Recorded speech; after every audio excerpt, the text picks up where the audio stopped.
السلام عليكم. الحمد لله عدى مادتين والمادة التالتة إن شاء الله جاية في الطريق. التالتة دي محتاجة طاقة ومحتاجة مجهود، فأيًا كان أدائك في المادتين اللي فاتوا سواء العربي أو اللغة التانية لازم بجد تشقلبوا وتقلبوا الموضوع كده سريعًا، وبلاش شغل البكاء على الأطلال ولا شغل الدراما، مجهودي راح، تعبي راح، ومش عارفة إيه الكلام ده كله بجد مش حقيقي. كل دي بتبقى وساوس من الشيطان. يعني كان في كومنتات كتيرة جدًا وحاجات كتيرة جدًا اتبعتت لي برايفت على الإنستجرام وكتير رسايل زي دي. بجد يا جماعة كل الحاجات دي بتبقى وساوس من الشيطان وما لهاش علاقة بالواقع. حاولوا تموف اون كده بسرعه لان فعلا اللي جايه دي محتاجه طاقه منك. وما تخافوش برده من الكيمياء لان مفاهيم الكيمياء بجد كويسه جدا، المفاهيم بتاعتها حلوه قوي وهتساعدك كتير كتير. ولكن انت لازم تشقلب وتقلب كده اللي فات عشان نخش في اللي جاي. ندخل بقى في الكيمياء مبدئيا، بس مهما كان الوقت اللي انت شفت فيه الفيديو من ليالي امتحان الكيمياء اسمع الفيديو للاخر وبجد شوف الاسلوب اللي هتعرف تحل بيه امتحان الكيمياء.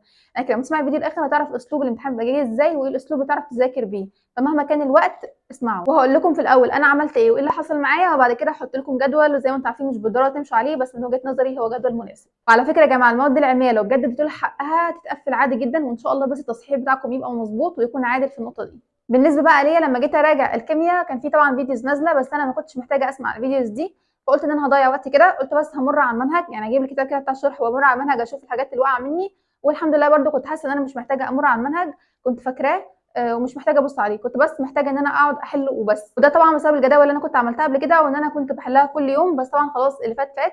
فخلينا في دلوقتي. فقعدت احل بقى طول ايام الكيمياء واشوف الافكار الجديده.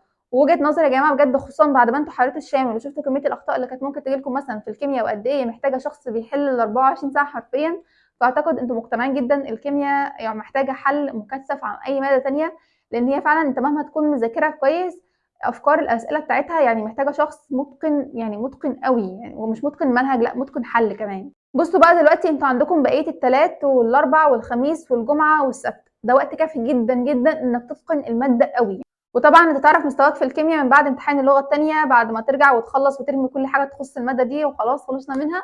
هتيجي تشوف بقى الكيمياء وتعرف مستواك هل انت فاكر المنهج ولا ما انتش فاكر المنهج.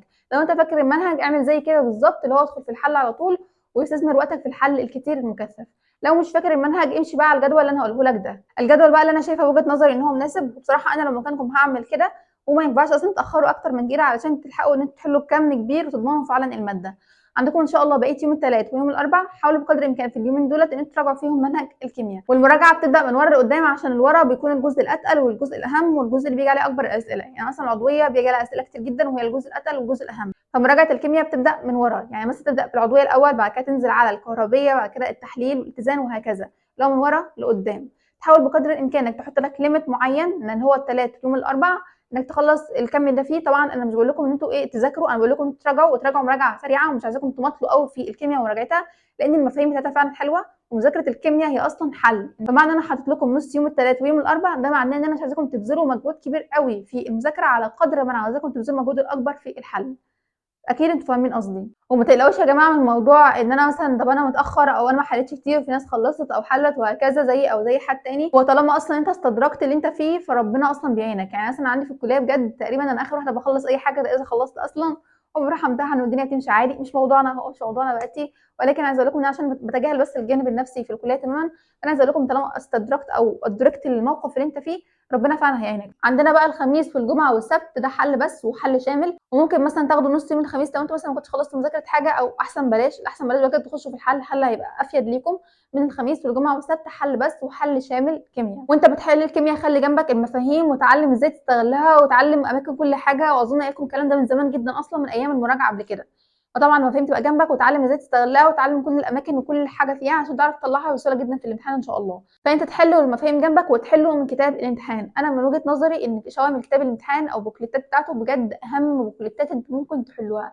كل الافكار الصعبه اللي جايه في امتحاننا الافكار مش السؤال، فكره السؤال كانت جايه من كتاب الامتحان. انا لما روحت من الامتحان بنفسي طلعت الافكار دي من كتاب الامتحان.